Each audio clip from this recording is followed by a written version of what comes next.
everyone. Welcome back to the Nintendo Prime Podcast, episode 67, Road to E3 Week 5. Yeah. Bro, one more episode, and it's E3. Didn't we take off in a plane? Well, we'll be taking off before the episode goes live, but still, I know. it'll be recording a couple days gone. Yeah. So, it's going to be exciting times there. This week, though, is a little different because in this week's Road to E3, we're going to be talking about all non-Nintendo things. What? Essentially, I us. originally was going to make this episode like, let's look at Sony's conference, Microsoft's conference, then go back through all of the major third-party conferences and talk about games that might not come to Switch. But you know what? We already did the third-party thing last week, so who really cares? We're just going to hit on Sony and Microsoft this week. Might be a shorter episode, or it might be a longer episode, wherever the conversation takes us. All I know is we're actually starting this episode practically on time. This is on time for us. Yeah, right. So there is, again, no Darren this week. At this point, I'm just not even going to mention there's no Darren anymore. I don't even know if this... Is he even part of the podcast anymore? Yeah, right. I know he's alive because he posted a picture on Facebook of fishing. Yeah. So it's like, you were just fishing, but you can't get back to me, Darren. I'm sorry. I'm questioning your dedication heading into E3. As much as he was bragging about never missing an episode. Right. I will say the one obvious Nintendo thing we have going here is rocking some new coasters. Actually, I've had them for a little while. Haven't been using them much, but yeah, I got my Duck Hunt coaster. He's got his Super Mario 3. If you don't believe, it's officially copyrighted by Nintendo, made in China, of course. 2017. Anyways, busting those out, trying to get a little bit less rings on the table, even though we're probably in a repainting over it already. Yeah, probably. As if we don't have enough paint. Yeah, right. So yeah. Before we hop into this, since I feel like this is going to be a shorter podcast, I just got this feeling. Yeah, I do too. How's your week been going, man? Haven't talked to you much. Not too bad. Not too bad? Well, not too bad, not too good, I guess. Holiday on Monday, so no work. That was fun. Nice, the weekend was up in Steck, fishing, hanging out. Yeah, we actually hung out on that Monday a little bit. Tons of sun. Dehydrated the hell out of myself. And then I dehydrated the hell out of myself on Monday night. Yeah, you guys, did. If you saw yes, that, you did. $500 stream night. Yeah. That was crazy. Then Tuesday was just a normal day, work, whatever. Wednesday I had a half day of work because I had my physical. Yep. Those are always fun, aren't they? Yeah. Let's just say I'm at the heaviest I've ever been in my life. I'm surprisingly not. Yeah. Because I went to the doctor today. For those who are wondering, this is the day I found out that I was going to need surgery. If you're wondering what that's all about, there's a whole other video up about it. But when I went in and I stepped on the scale, I'm like, I really haven't been eating for 3 days. I'm down like 12 pounds. Yeah, alrighty. There you go. And I like that. Usually I'm scared to step on the doctor's scale. I'm like, I'm going to be worse than I'm better than last time. What? Thank you for, I guess, making me not want to eat, you damn hernia. Yeah, right. So found out I'm the heaviest I've ever been. Pre-diabetic. That's always rough. So, yeah. But not there yet. Not there yet. You got to work at it. So you no, I know. I'm definitely well aware. Hence why I'm hitting it. Hence why I only got the 6-inch sub and the fridge is open. Yeah, I know. It's okay.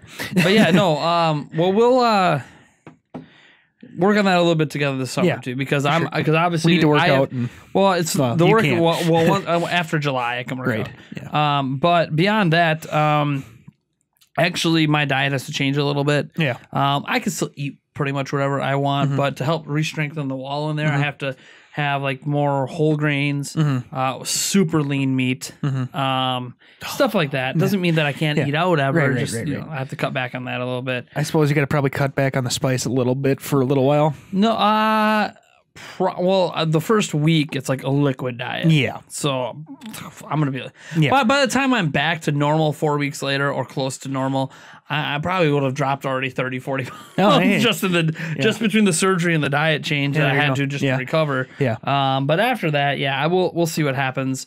But I do plan to cut back on portion size. I already do that. That's already that's probably the only reason I haven't blown up even bigger is because I have been cutting back my portion sizes.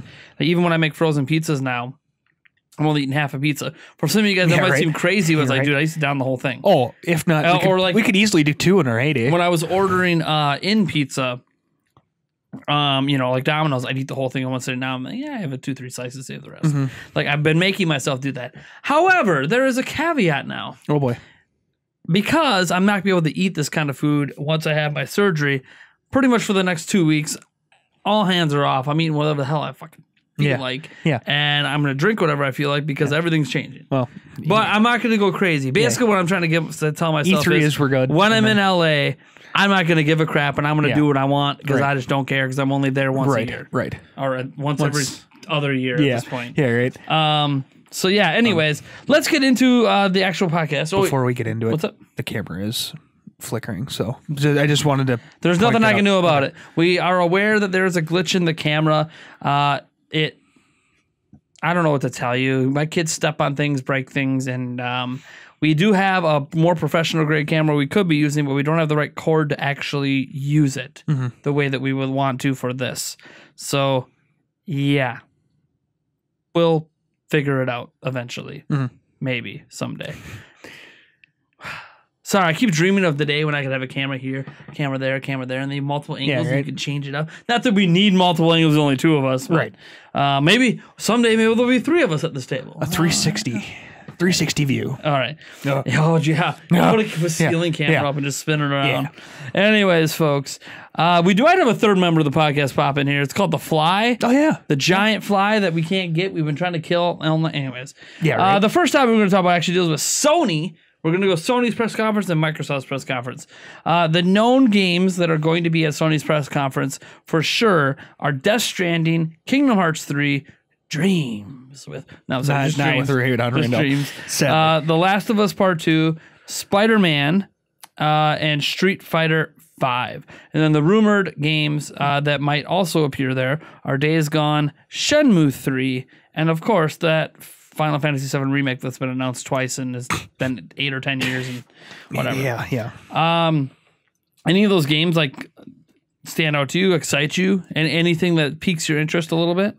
I'm not sure how many of these games I know you saw some of Death Stranding last year. Right. I was going to say that's the one that we saw last year. It was definitely intriguing. If we had a chance, I don't know if this is playable, correct?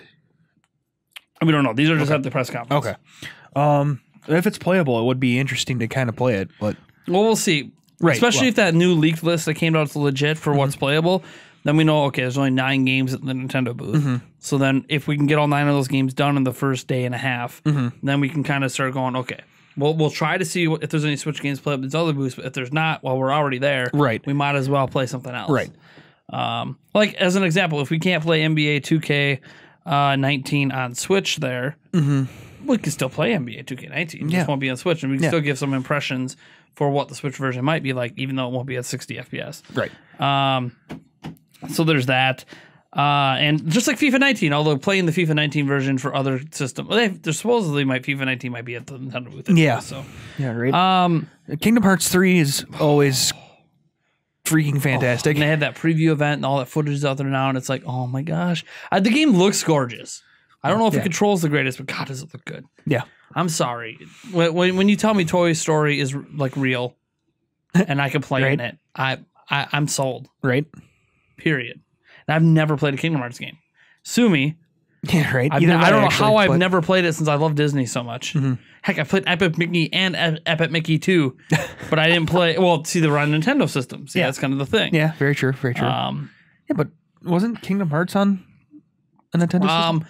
Not 1 and 2. Oh, they weren't? No. I swear they were. No, Kingdom Hearts 1 and 2 were never on Nintendo. What it was is they like changed memories. Kingdom Hearts 2.5 or something like that. Like they had like the side games that are part of the main story were on like 3DS and stuff. Yeah. But okay. I thought that, or DS, I don't remember. It's been so long, but no, I never played them. Kingdom Hearts 1 and 2 I think were just PlayStation. I could be wrong on that, by the way, because I never played them. I never played them, so it's not like I really know. Kingdom Hearts 3 is only announced for PlayStation 4, so that's why I kind of assumed 1 and 2 might have only been PlayStation. Right. PlayStation 2, I believe, or PlayStation 1, PlayStation 3, or PlayStation 2, I don't know. Yeah. You guys will know better than me because I never played them. Okay. Any other games? It'd be interesting to see the Spider-Man because movie to game. Well, it's not a movie game. No, it's not a movie game. Okay, good. Okay, good. No, I mean it is made by the team. Have you remember the Batman Arkham City game? Oh yeah. Yeah, it's made by the people who did that. Oh, nice. Okay, so then it should be good. And they've shown it off before. It actually looks like they finally made a good Spider-Man game for the first time in the history of Spider-Man. Because somehow web slinging is such a hard concept to get correct. Well, you never know. It could be. It looks like they nailed it, but we'll see. Yeah. Again, a lot of the stuff, gameplay we've seen, because we've seen trailers with him web slinging. We haven't seen people playing the web slinging parts, but we have seen like him fighting people in like warehouses and stuff like that. And it's like, yeah, okay, it looks like Batman. Looks like the beat 'em up stuff, and that's great with some Spider-Man moves. But we'll see. We'll see. It looks good. I know a lot of you guys out there have talked about in some of our live streams how excited you are for that one. Wish it was coming to Switch, but again, I think Sony's kind of paying for it. So yeah. So probably not. Yeah. I mean, when I look at the list, obviously you brought up some good ones. I have to say, I am ashamed to admit that I have never played The Last of Us. Yeah, I'm in that boat too. So see, it came out on PlayStation 3. I have PlayStation 3. I can just go buy it for that. But I don't want to because I want to play the remastered version on PlayStation 4, but I don't own a PlayStation 4. Right. We'll get there someday, folks. There's going to be a trifecta of current gen systems, or I'll just wait till PlayStation 5 comes. Yeah. But don't worry, it might not be backwards compatible. Yeah, I know. So then I still have to get the 4 to play the Last of Us remastered. Right. Anyways, the thing is I'm really into like. I like shows and movies that are like post-apocalypse or apocalyptic zombie movies, even like the Walking Dead show, which I know is kind of ran along in the tooth for some people. I still love like the first 5 seasons because like it's just really. I mean, I know it's based on comics, so it's kind of got good source material, but it's just a really interesting piece. And The Last of Us is that kind of like the world's going to hell, everything's becoming zombies, and this is The Last of Us. Like, there's not that many people left, and we obviously know about the main character and the girl and everything. And The Last of Us Part 2, I think, was focusing on the girl. I'm not 100% sure because again, I haven't played the games. So it's funny too when people talk about spoilers. Well, here's the thing: I still know pretty much nothing about The Last of Us' story. So is it really that hard to avoid spoilers? I'm just it's been out forever, and I still don't know much. And some of you guys are going on in the comments. No, well, this happens. I'm still know what you're talking about because I never played it. Exactly. Well, you could spoil the entire story to me, and I still wouldn't know anything because I haven't played it. It's like, do I believe what you're saying, or are you trolling me? I wouldn't know because I haven't played. Yeah. So that's the cool thing of that. I don't know. Here's the thing: it's hard for me to be spoiled unless I want to be spoiled. Is basically what I'm saying. Right. I mean. Because I just don't believe anyone. Yeah, right. You just don't believe anyone. Then it doesn't really matter. You're not spoiled. Yeah. Because you never believed it in the first place. Right. But it's a game that I know I would love if I played it. And it is going to be one of the very first games I pick up with the PlayStation 4, hopefully later this year. And that being said, I really want to see where Part 2 is going to take us. It's Naughty Dog. All they do is make excellence. Right. It's them and Rockstar. It's like, Red Dead Redemption 2 coming out this year. Just know going to be amazing games. Yeah, right. So I'm really, really, really excited for that one. You already mentioned a lot of the good one. Dreams is interesting. I liked when it was first shown off, but apparently it's been like canned and rebooted like 2 or 3 times. Oh, really? So I don't really know what it's ultimately going to become. If it doesn't have Radon Randall in it, I don't know if it was Dreams of Radon. I just don't know. Street Fighter 5. I mean, it's Street Fighter. Yeah, right. Either you take it or you leave it. And then some of the rumored ones like Days Gone. From the things rumored about it sounds nice, but I don't really believe it till I see it. What did I just say? If you just don't believe anything till you see it, then suddenly you're never spoiled, are you? Shenmue 3. Okay, I did not play Shenmue 2. I didn't play My bad. I should have played Shenmue 2. Still need to get my hands on it. But I played the first Shenmue. Shenmue 3 is all my. It's a labor of love. I mean, it's partially fan funded for crying out loud. Oh. It was only going to exist if enough fans supported it. They did, and then Sony backed for the rest of the money needed to make it. And it's like, yeah, okay. Fans want it. Let's make it happen. That's the one game on the list. I'm like, that might not be about profit margins as much as it is about a labor of love for the fans. Can't wait to see just more of Shenmue 3, baby. Final Fantasy 7. So I just find it hilarious. Here is my confession, my old friend. Okay, yeah. I've never played Final Fantasy 7. Yeah, either way. But I played 1, 2, 3, 4, 5, 6, and then 8, 9, 10, and 11, 12, and then 15 a little bit. Yeah, and Crystal Chronicles. Crystal Chronicles. So here's the funny thing. I played all these other Final Fantasy games, but the one that everyone says is the best Final Fantasy game. And I think it's because that was the first one to release only on PlayStation at the time when they switched from Nintendo. And maybe, I think it was on PC too. And for some reason, I didn't buy it on PC, but then I bought Final Fantasy 8 on PC. Don't ask me why. I think I had some sour grapes when I was a kid. I think I was just like, screw you, Square. You took it away from Nintendo, so I'm not buying it. How dare you? And should have. But I played 1, 2, 3, 4, 5, 6. Console war. Yeah, and the thing is, I'm over all that stuff as an adult, but I've never gone back to pick it up again. Yeah. So well, don't worry, you'll just wait another 10 years and you'll be able to pick it up again. And I'm also hoping that this is coming to Switch. I don't think it's going to. Yeah. I'm pretty sure Sony's funding some of it, but I really hope that shows up just because it's been something they've announced and announced. They've announced it twice, been in development, been scratched, brought back in development again. I really want to see it happen. Just like, it's kind of like, to me, it's almost akin to if they would finally do Ocarina of Time in HD. Like, just one of those milestone games that even if I don't think Ocarina of Time is all that in a bag of chips, maybe I play Final Fantasy 7 and I don't think it's all that in a bag of chips, but it's still that significant portion of gaming history that you would just like to see brought into today's world where there's a lot of people today that have never played these games. For sure. And so, and not just like HD in it, like actually remastering. I'm one of those people. Yeah. So I really want to see that. Out of all the games, the game, I mean, I know The Last of Us Part 2 is going to be great. I am very curious about Death Stranding. Not just because it's the game I've seen the most of, because hello. Yeah, right. You know who's making it? Come on, Kojima. Not to mention, Norman Reedus is like not to mention the half-hour showcase that they had on it. I mean, that video was long. Yeah, that was good though. It was very. I mean, it got a little long in the tooth at one point. You're like, yeah, but it's all cinematic. Yeah, right. They're trying to show what it is without. It's Kojima. Right. It's what Kojima does. Right. Okay. No, I know. You still don't really know what this game is. Right. Because that's just the way you're not gonna know. Except for the random baby. Until it releases, you're not gonna even know what this thing is. That's the random baby. Yeah, the random baby, which I think is obviously a key part of the story, but I don't get it yet. Yeah. Anyways, I'm guessing aliens. I don't know. All I know is it's Kojima, and he's never let me down in his whole career. Anytime I bought a game and played a game that he has created, and now he's on his own, free of Konami. I want to see what he does with his very first ever game on his own as a studio. Is it going to be all hype and no deliverance like Mighty Number 9 was by the Mega Man creator? Or is it going to be 20 billion times better than it would have ever been if it had been a Konami game, because Konami is Konami? Konami's good at Konami. But we'll see. That's the thing. I believe that Kojima is very talented. Whether or not he has also an equally talented team with him, I don't know. Right. So I really want to see how that turns out. And again, it'd be nice to know, is it coming this year? Is it coming next year? Like, Kojima teases things for years.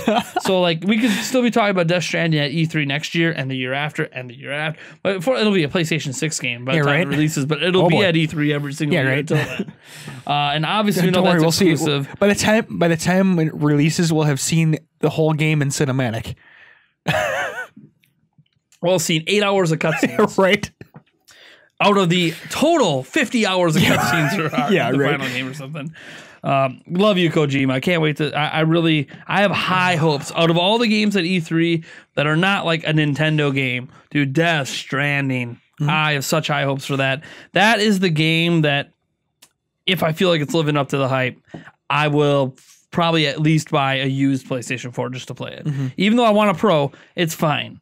It'll be worth me buying the cheaper used PlayStation 4 just if that happens. Like, oh dang, now I get to play The Last of Us Remastered. Oh dang, now I get to play The Last Guardian. Oh shoot, the Uncharted series. I finally get to play that. Oh man, I'm gonna be so angry about all this. Oh, Horizon Zero Dawn. Guys, I am a Nintendo fan through and through, but you got to give some Sony props this generation, man. They have kind of nailed it this generation. So good on them. Console wars are BS.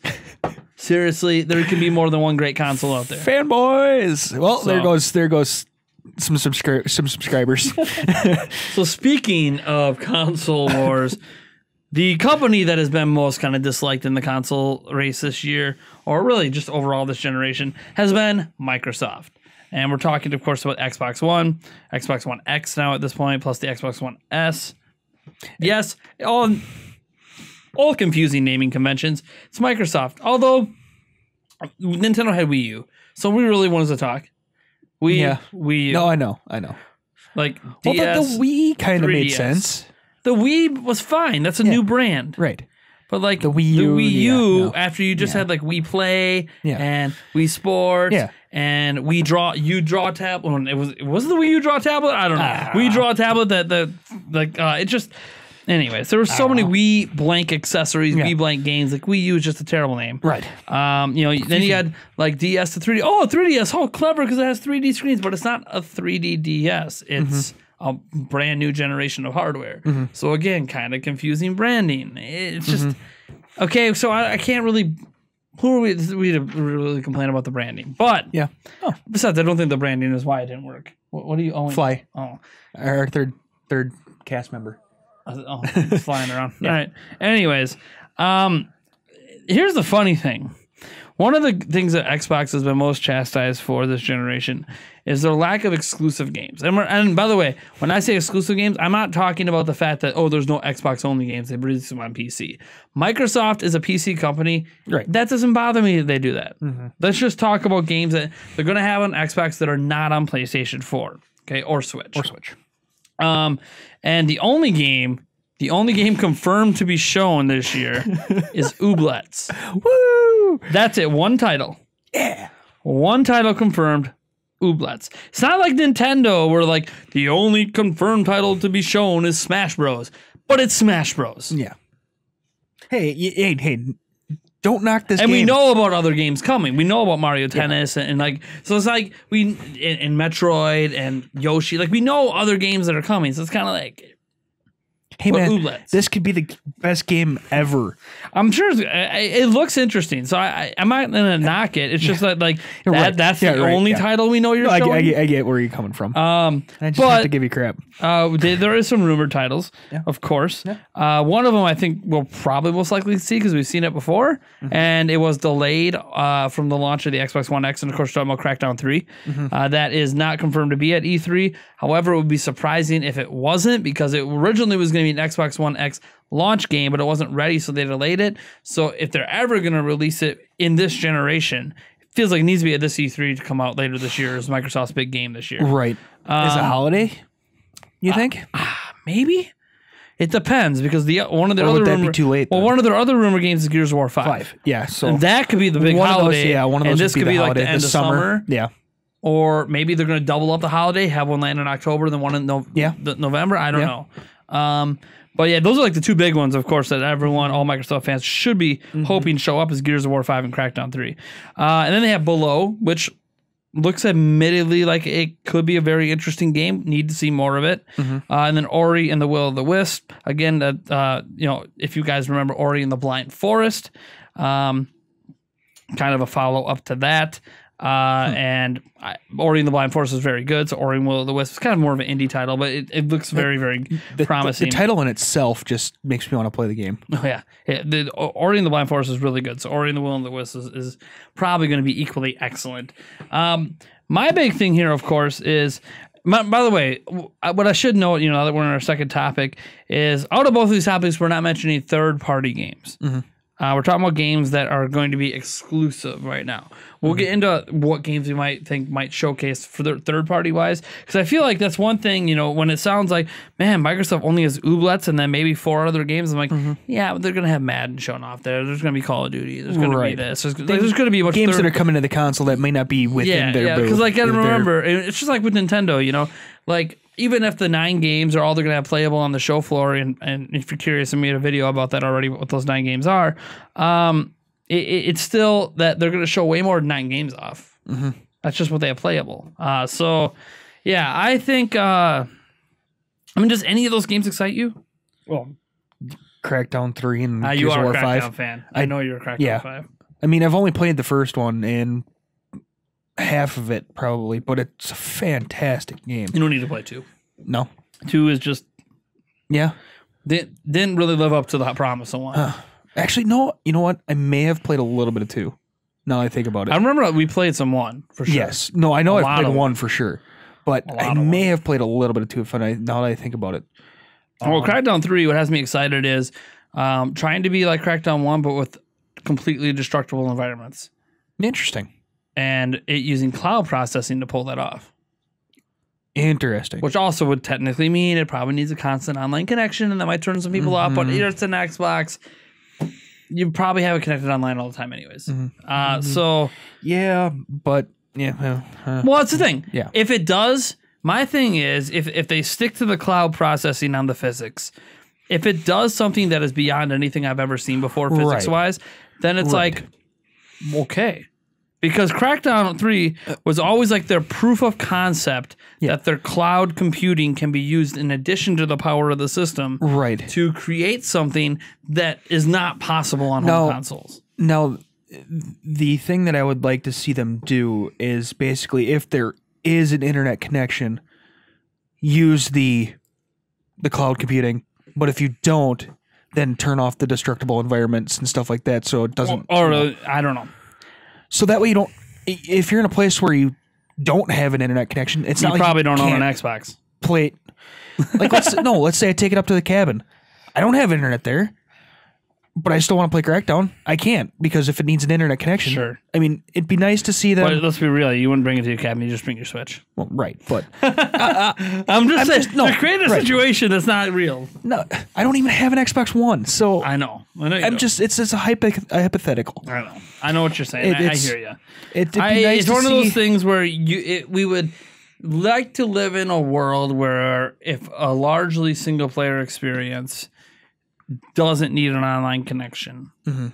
But it's also one of those things to me, like if the point of this game is to prove that you can create this thing that goes beyond what a console can do because of the cloud computing, then it's kind of like, yeah, but if they do that for you, then it totally ruins the whole purpose of the creation. Yes and no.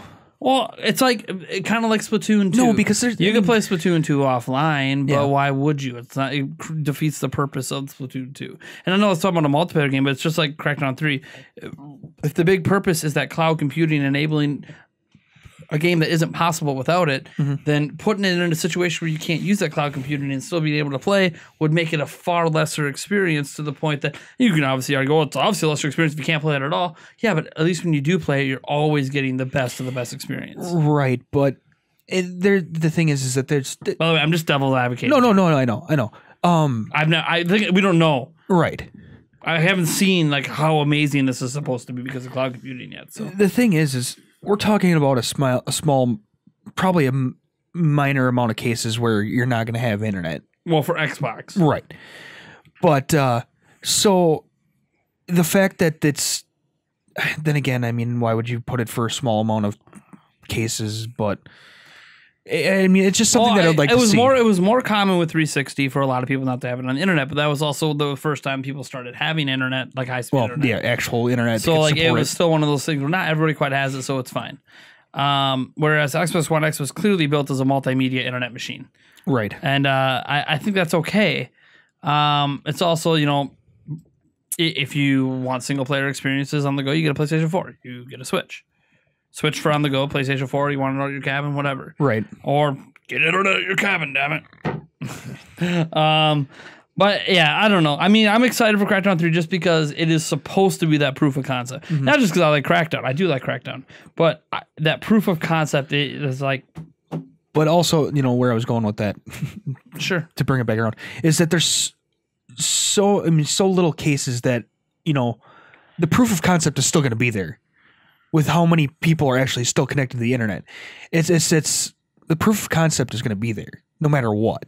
Even if they put the other thing in there, because it is a small amount of cases that's going to be without the internet. Yeah. Well, my thing is, it's just like I use in the Splatoon 2 case. It's kind of, but if you remove the internet, it defeats the purpose of the game. Like, I'm not saying that it can't be a good game without internet, but it's like if the game is so heavily built around a physics engine that's reliant on that cloud computing, and you just remove the cloud computing from the game, it's going to feel like a completely different... I mean, imagine that the physics in Breath of the Wild, all the wild, amazing physics required a cloud. And you remove the cloud, now you don't have those physics anymore. Breath of the Wild would feel completely different. It'd be like a totally different game, physics-wise. Yeah. So it's kind of one of those, like, yeah, it moves destructible environments, but it's not just that. It's the physics of all of it. So, like, the physics are supposed to be...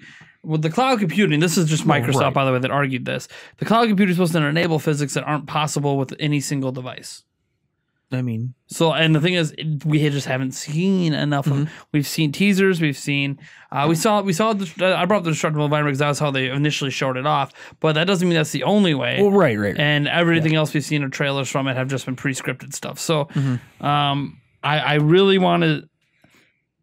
I think I need to see what this is. I finally need to have the whole veil lifted off it, and let's see, are you even still using cloud computing, or did you make this an Xbox One X exclusive because that has enough power to do what you want? Or if you are still using cloud computing, why? What makes the cloud computing so necessary for what you're doing with Crackdown 3? Or did you create Crackdown 3 kind of like Shigeru Miyamoto did, like with Star Fox Zero, to be a proof of concept for what cloud computing can do? Because here's my thing, and I want video games to be able to exist for their own merits. So when they announced they were making Star Fox Zero, I was all excited until they kind of said, oh, but we're basing it around the gamepad. And I'm like, so you are creating Star Fox Zero to prove late in the Wii U's life cycle that the gamepad is worth it. Yeah, okay. Yeah. That means that you're basing the game to prove a concept that's already been rejected. Yeah. And so no you guys one, were relevant. And so, like, my thing is, and I'm not saying that the cloud computing thing here can't be useful in the future. Right. No, for sure. You know, I think this is Microsoft's idea of, look, we're not talking about game streaming, although you'll be able to get this game through their game streaming, or not their game streaming, their game rental service, basically. But I think that I'm hoping that Crackdown 3 wasn't built in the mind to be a showcase for the cloud computing.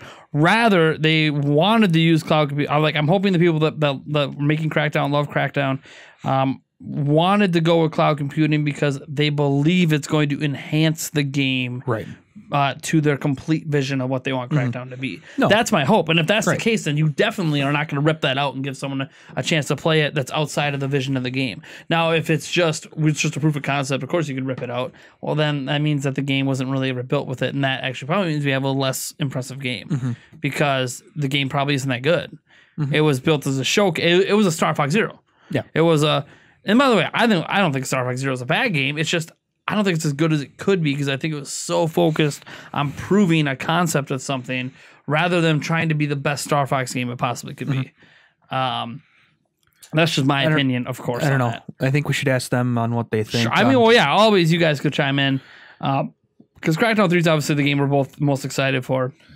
I don't know. I love Gears, so I did play. Gears is legit Gears, good every time. So.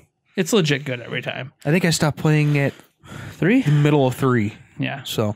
And Gears 4 was pretty good. I'm sure Gears 5 will be good. Is there any game, since there's not a lot of games right here from Microsoft, and this has been kind of what they've been chastised for all year, is there any game you'd like to see them announce that isn't listed here? Oh, I mean, there's that one major franchise out there that it's been a few years. Oh, God. The only thing that when you think of Xbox, you think of what? Oh, Halo. Yeah, another Halo game. Even though that they said they were done with Halo about, 6 times now? 8 times now? I think that was before. Well, that was Bungie. That was Bungie. Yeah, and Bungie was done. Bungie is legit done. They don't even. Right. Microsoft has nothing to do with them anymore. So. Because there's been some whispers on the wind about a Halo 6. Whether or not that would, I think a Halo 6 would be an excellent launch title for the next console. Yeah, for sure. Doesn't mean they can't tease it here. Right. They could Breath of the Wild this SOB. tease it as a future Xbox. And don't even say Xbox One. Just say a future Xbox release. And then when you announce the new Xbox, whenever that is. Actually, that would be... Then say it's a launch day. This would be the time to do it. Show it off, and if you're ready to do it, just announce your next console. And say it's a launch game. I mean... Do you actually think Microsoft or Sony are going to announce their new systems this year? How long has it been since the One X has been out? The Xbox One X has only been out since November last year. Okay. PlayStation 4 Pro was PlayStation's last mid-gen upgrade. That was end of 2016. And the PlayStation 4 and Xbox One have both been on the market since 2013. Right. I could see Sony... So we're at 5 years this year. Right. Technically. Well, you know... this holiday will be... It's one of those things that I could see Sony announcing the PlayStation 5. But at the same point in time... Do you see all those games? No, I know. No, I know. I know. But at the same point in time, I can see the argument for Microsoft, because if they want to get rid of this stigma of the Xbox, not having games right now, or exclusive games, what better way than to announce a new system with an exclusive game? Sure. No, I hear you. I don't think we're getting any announcements this year. Hey.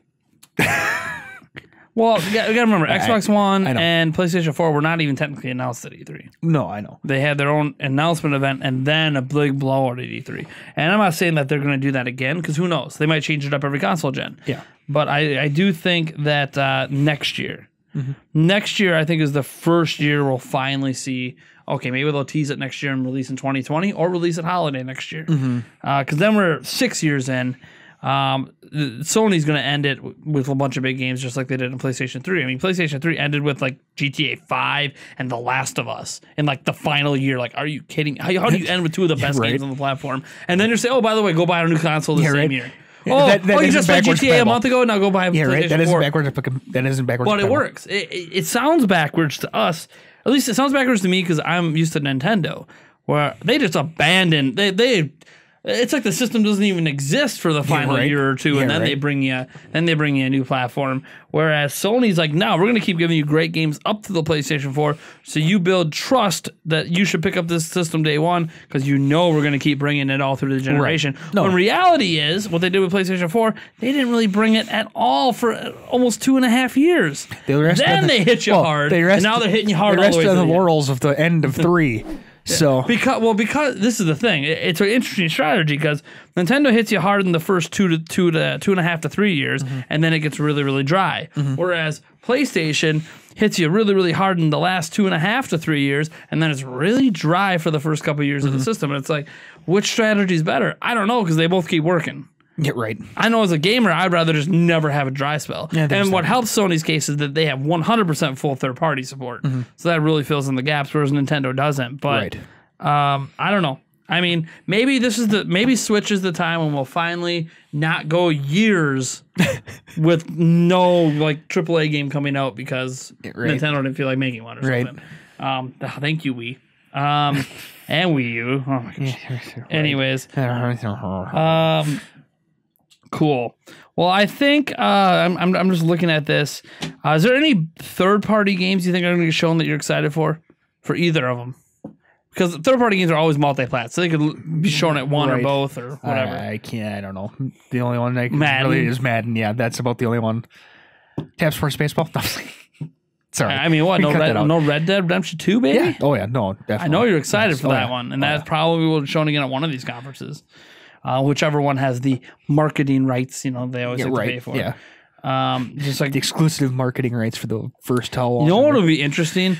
If like Sony has marketing rights for Call of Duty, but then Microsoft has marketing rights for Battlefield. Yeah. It kind of becomes like, even though they're all both on the same platform and it's a completely pointless marketing battle, it would be funny to see Microsoft and Sony try to battle it out marketing Call of Duty versus Battlefield when they both have the games. Yeah, right.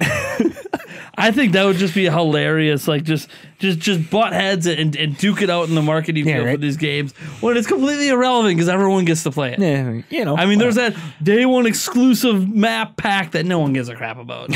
Hey, that one random person out there probably does. Probably is.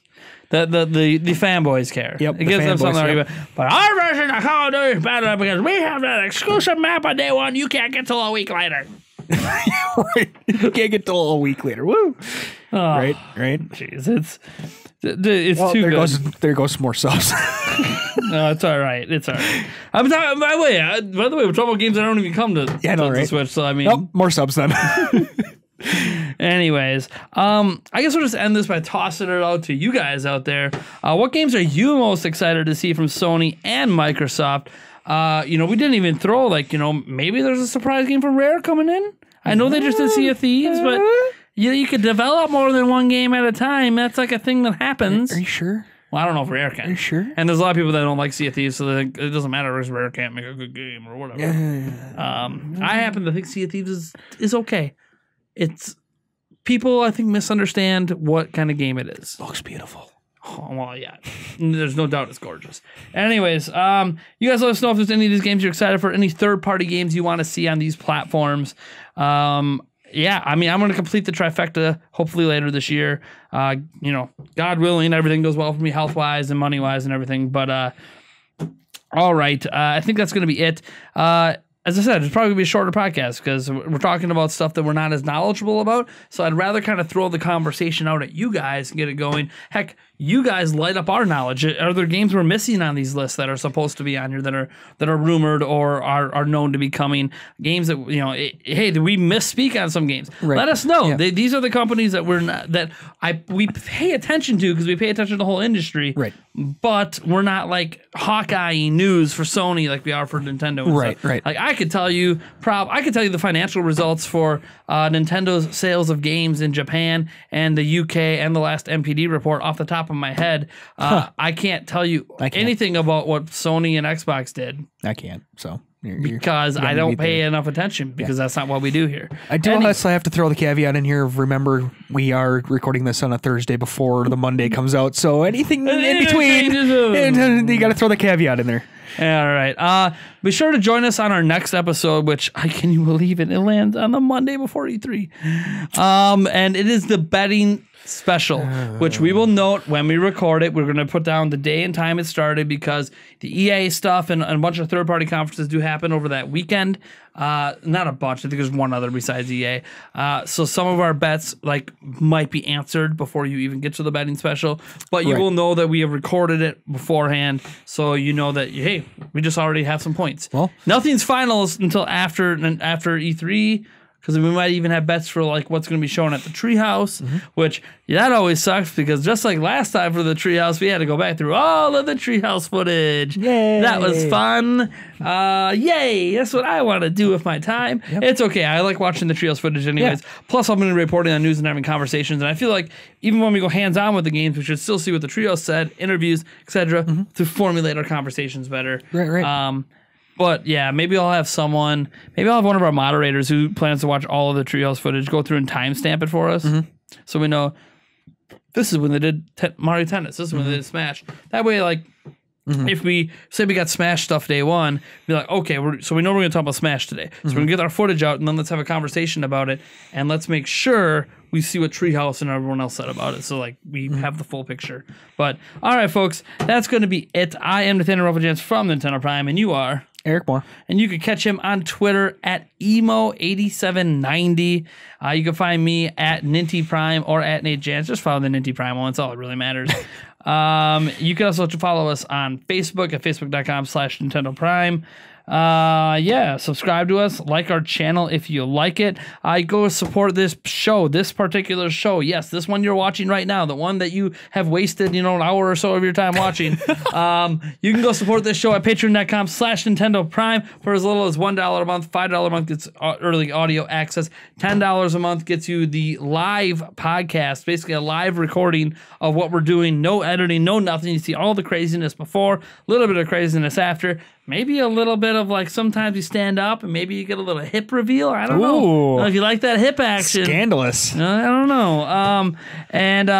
For $20 a month, you have an opportunity to be on one podcast per month. And we might be adding a new tier, but it's unrelated to the podcast, so it doesn't matter for you guys. Otherwise, I just thank you guys for tuning in. And yeah, let's see if you know what's going to happen. None of our Road to E3 episodes, I don't think, has cracked 1,000 views, but I have a feeling that betting special. Yeah, people love bets. Yeah, they love bets, and they love watching Eric suffer. I was going to say, are you sure you're going to call this the betting special? Let's be fair. I'm the only one that's ever truly suffered. Yeah. The only time I lost, I'm the one that suffered. Yeah, there is that. I mean, and even the pie one, which I had so much fun with. Yeah. You just got to take a shower and it's all done. And I'm sitting in my office washing walls. So really, even though I win most of the time, I've won every betting special. I'm the loser. Yeah. It's just the way. It's funny how that works. I'm always the loser. Yeah. Are we sure we're not going to call it the Watch Eric Get Bent special? The Eric losing special. Yeah, right. That used to be what we name it to. Yep. Maybe this will be the time. He thought he had me at the Game Awards. Oh, God. Should have had me. PUBG. But you know what? The thing is, now we have that leaked list of games out there. So it's like, oh no, am I? So who's gonna take the Fortnite bet? That's now like 100% guaranteed. Right. Well, it's gonna be Fortnite's gonna be there. Well. Right, yeah. I'm going PUBG, I guess. Huh? Yeah, right. Then watch PUBG like it's announced and be like, I was giving you a point and I got it. Right. That was the decision one. Goddamn PUBG. I was handing you the victory and then the test was like, nope. The Galdang PUBG, of course, hey, there is a small glimmer of hope that it will get destroyed, but I'm just kidding. Oh my gosh. Yeah. All right, folks. This is the Nintendo Pride Podcast, episode 67, Road to E3 Week 5. Tune in next week for our betting special and then all of our E3 coverage. Gonna be wild. We're gonna have exclusive gameplay clips, hands-on impressions, a podcast, an extra bonus podcast that week, in person, hopefully with 4 of us, if not 4, at least 3. Not sure who those guests are going to be yet. We're meeting up with different people, who has time, who makes things work. We'll find out. And yeah, we're going to be live coverage from E3 that's not actually live, but it's coverage from at E3. Basically, we have an entire week's worth of E3 coverage from us actually being at E3. A non-live live looking at E3.